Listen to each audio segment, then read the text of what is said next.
the life story of the great men must end on the same note as the life story of the least important of men. We must come in our reading to the point where the great man gives up his work, leaving it to others to carry on what he has begun. His life with all its wonderful interest is past, and we who read are left with the memory of his life and with the results of his work.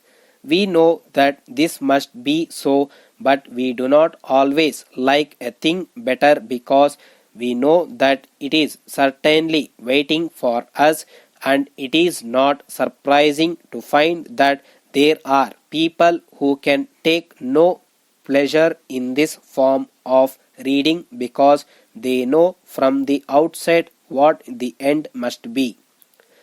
It is, however, no more profitable to run away to turn our face from facts in reading than it is in life itself, and it is better to take the wider view and to read for the pleasure and profit to be found in the consideration of the whole life with its main difficulties and its many successes.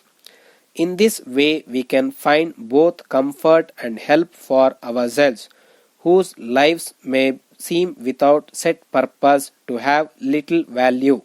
We discover perhaps that some person whose name has been to us like a great white tiger far away beyond our touch, that the person met in his early days with many of the same difficulties which we are facing now, that he likes us had no special advantages, no clearly marked course to follow like us.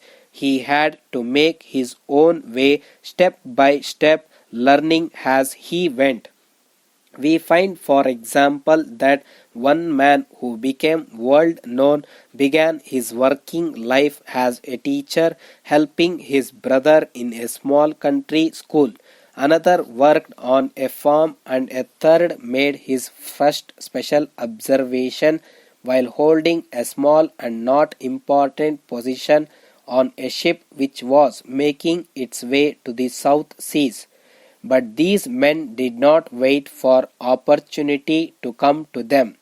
They took immediate advantage of their conditions to make their own opportunity. In the book which we have specially in mind, we find that in most cases the man's work was valued during his lifetime. But the world is not always ready to take new ideas warmly to its heart.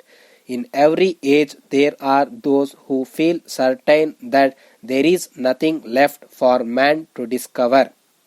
There are others who see in the new idea a danger to their own special interests. It is not always easy to look at something new with clear eyes, to judge truly the value either on our own work or the work of others. We find ourselves thinking that because a thing has always been done in such and such a way in the past, then that must be the best possible way for it to be done, or because a certain thing has not been done before, then it should not be done now. We have to keep a careful watch upon ourselves in this respect and try to keep an open mind. If we try new methods in our own work, we shall sometimes be wrong. Possibly we shall often be wrong, but sometimes we shall meet with success which makes worthwhile all our earlier labors. Probably no more than one or two men out of all the millions having today can hope to do something so important that it will influence world thought and world action throughout the ages to come. But the methods which have served the great men of any age and helped them in their great work have value for us today in our less important work, By marking the course taken by those who have been successful in their special fields, we can learn better how to deal with our own situation, our own difficulties in the field of thought and of action in which we are ourselves most interested. If we think of sound, it helps us to understand this point a little better.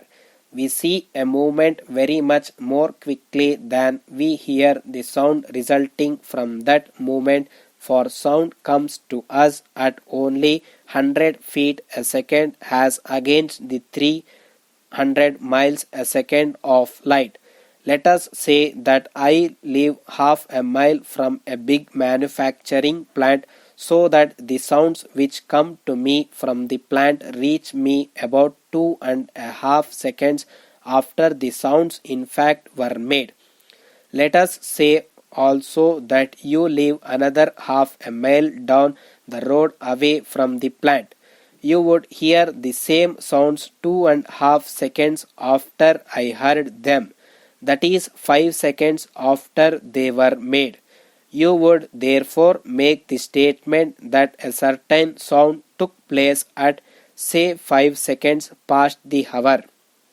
Dear Sir, we are in receipt of your letter of the 10th instant together with the list of various goods consigned to you. We also acknowledge the receipt of the check for 5,000 rupees, for which we thank you. The amount covered by the check has been credited to your account. With regard to the last consignment of cotton, we cannot agree with the opinion expressed by you. We have examined those pieces of goods before they were packed for shipment, and therefore we are in a position to deny that the goods were not up to the sample. We cannot accept your statement that the shade of the cotton is lighter than that of the sample. We have once again compared your sample with a small piece, as is our custom to take from the bulk before dispatch, and we find that it is impossible to obtain a better match. In view of these remarks, we are unable to agree to your request for deduction of 1 rupee a meter when the goods are up to the sample in every respect, and we have come to the conclusion that someone at your end is using unfair methods with the object of obtaining an allowance.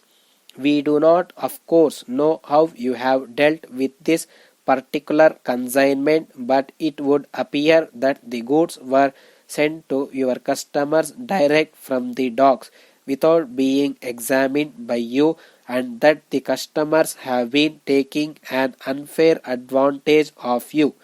We cannot think of any other explanation, as we feel sure that if you had seen the goods and compared them with the sample, you would not have put forward such a claim. As these goods have now left your godown, we enclose here with two small pieces, one taken from the sample and one taken from the bulk. If the goods went direct to the customers, you will be able to take some action after comparing the enclosed pieces. We are not satisfied with the way in which you have recently dealt with our consignments, since we have to allow some claim or suffer loss on every shipment.